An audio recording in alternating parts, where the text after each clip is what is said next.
Tout à fait autre chose. À présent, la Fondation pour les parcs et réserves de Côte d'Ivoire a offert une subvention de 700 millions de francs CFA à l'Office ivoirien des parcs et réserves au IPR. Objectif, aider cette structure pour une meilleure gestion des parcs et réserves de Côte d'Ivoire. Connu par Gassoro.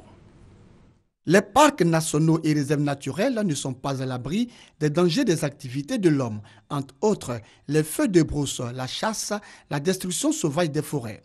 La Fondation pour les parcs et réserves de Côte d'Ivoire, dans sa politique de conservation des aires protégées, entend apporter sa contribution. Elle a signé avec l'Office ivoirien des parcs et réserves OIPR une convention de financement, 400 millions de francs CFA pour le parc national de Taï et 300 millions de francs CFA pour le parc national de la Comoé, soit 700 millions de francs CFA.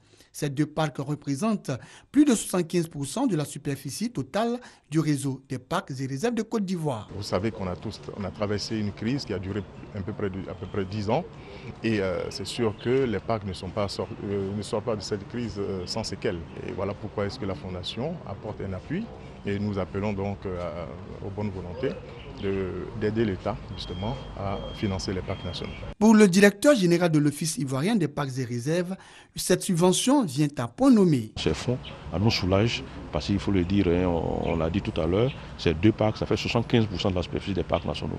Et donc quand on a le financement pour ces deux gros parcs, et les autres c'est plus facile à gérer avec la capitalisation de fonds auprès d'autres partenaires. L'objectif à moyen terme de la Fondation, selon son président du conseil d'administration, est d'octroyer à l'OIPR une subvention de près de 2 milliards de francs CFA pour la conservation et la gestion du réseau des aires protégées de la Côte d'Ivoire.